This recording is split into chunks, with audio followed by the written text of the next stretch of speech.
Balita, Aphelion phenomenon hindi magdudulot ng malamig na panahon hanggang Agosto ayon sa Pag-asa. Headline.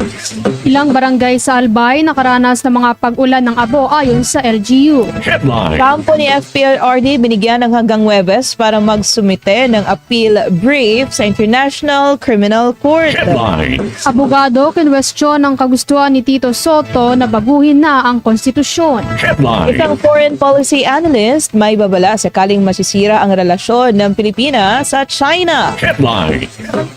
International Mexico hindi na magpapadala ng langis sa Cuba ayon kay Donald Trump. Headline. Headline. At sa ating balitang showbiz, Bad Bunny nanalo ng Album of the Year Award mula sa 2026 Grammys. Headlines. Headlines News Blast. Sumasambulat sa buong Pilipinas. Sunshine News Blast. Magandang tanghali Pilipinas, araw ngayon ng Martes, February 3, 2026. Kami yung makakasama, ako si Val Divinagon. At ako naman si Charati. Sunshine News Blast. Sa detalye natin mga balita, nilinaw ng Pag-asa ang mali impormasyon na ang mga pagbabagong astronomical gaya ng posisyon ng Earth sa orbit nito ay hindi nagdidikta ng panandali ang mga pattern ng panahon. Layunin ng pahayag na pamulaanan ang mga post sa social media na nagsasabing magdudulot umano ng malamig na panahon hanggang Agosto ngayong taon ang Aphelion phenomenon. Ipinaliwanag ng Pag-asa ng elliptical orbit ng Earth sa paligid ng araw ay nagiging sanhi upang magkaroon ng 2 punto ng distansya ang Earth. Ang isang punto ang tinatawag na perihelion o ang panahong pinakamalapit ang Earth sa araw. Naganap na ito noong January 4, 2026 ay inasahang mangyayari sa July 7. Sunshine News Blast. Nakaranas ang ilang barangay sa Albay ng ashfall o pag-ulan ng abo habang nagpapatuloy ang effusive eruption ng Bulkang Mayon. Ayon sa lokal na pamahalaan, itong Lunes, February 3, 2026 nang ito ay mangyari. Sa isang abiso, pinaalalahanan ng Philippine Institute of Volcanology and Seismology ang publiko na sundin ang mga hakbang sa kaligtasan laban sa ashfall. Dahil maaaring magdulot ito ng panganib sa kalusugan ng tao at mga alagang hayop at makasira sa mga eroplano, electronic gadgets at mga makinarya. Iminungkahi rin ng ahensya na manatili sa loob ng bahay ang publiko, gumamit ng basang tela o face mask upang takpan ang ilong at bibig at isara ang lahat ng bintana at pinto. Sunshine News Blast. Samantala ay dineklaraan ng National Museum of the Philippines ang Cagsagua Ruins sa Barangay Busay, Daraga, Albay bilang isang National Cultural Treasure. Kasabay ito ng pagbubukas ng taunang Cagsawa Festival kung saan ginugunita ang pagkawasak ng lugar at ang pagkamatay ng mahigit 1,200 katao dahil sa pagsabog ng Bulkang Mayon noong February 1, 1814. Ayon kay Arvin Manuel Villalon, Deputy Director General for Museums ng National Museum, ang deklarasyon ay ang pinakamataas na anyo ng pagkilala na ibinibigay sa isang pamanang kultural at pinagkakaloob lamang sa mga pambihirang pagkakataon. Maliban sa Cagsawa Ruins ay tinuturing din na cultural treasure ng Daraga ang Budiao Archaeological Site at ang Our Lady of the Gate Parish Church. Dagdag pa niya, kaakibat ng pagkilalang ito ang responsibilidad na pangalagaan at protektahan ang lugar. Sunshine News Blast. Posisyon nito ang ayon sa Food and Agriculture. Lumawak ng humigit kumulang 14% ang export ng pinya ng bansa. Umabot pa ito sa 775,028 metriko tonelada noong nakarang taon.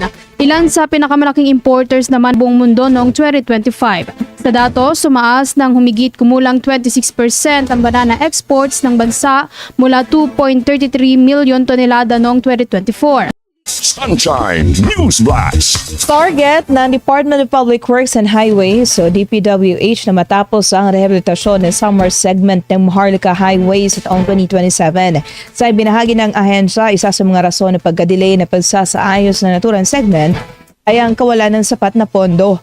Dahil dito ay pinangako ni DPWH Secretary Vince Dizon na mas solusyonan na ang problema para matapos na ang rehabilitasyon.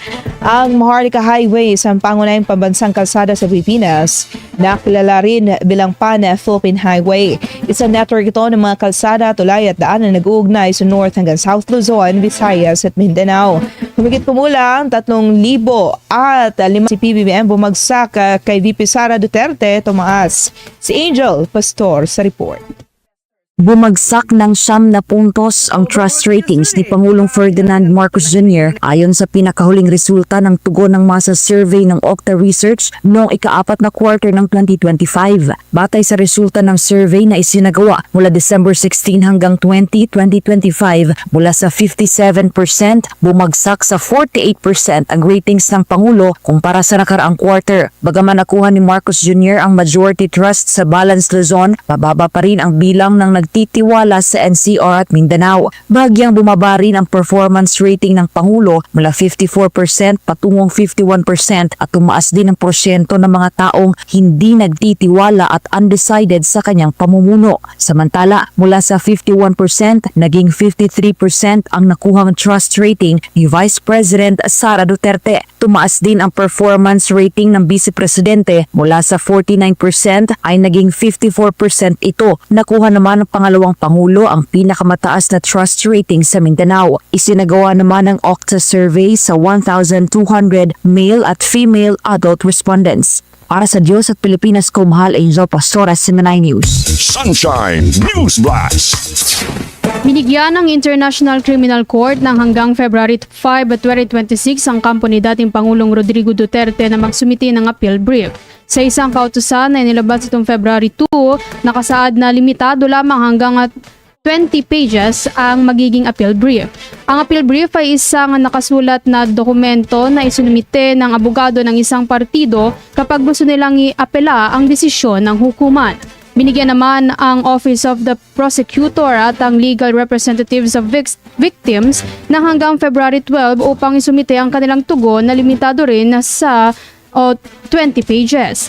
Ang direktibang ito ay sumusunod sa pagsumite ng Notice of Appeal ng member ng ICC. Ang pinag-uusapang desisyon ay ang tungkol sa pagtanggi sa kahilingan na palayain si FPRRD batay sa kondisyon ng kanyang kalusugan. Samantala, tinakda na ang pre-trial chamber ng ICC ang confirmation of charges sa February 23. Kinabibilangan lusyon, mga karaniwan.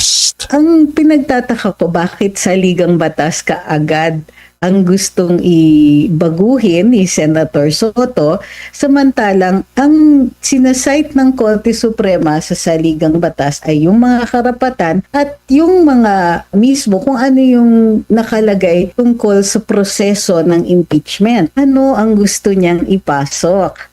Diba? Bakit sa Ligang Batas? Maaari naman gumawa ng rules ang House of Representatives na mas nasasang-ayon sa tingin nila na paraan subject dito sa kaso ni VP Inday. Isa pa yun, medyo drastic yung gustong propose ni Senator Soto at napaka-drastic. Siguro naaayon kung gusto nila ng mas mabilis na paraan.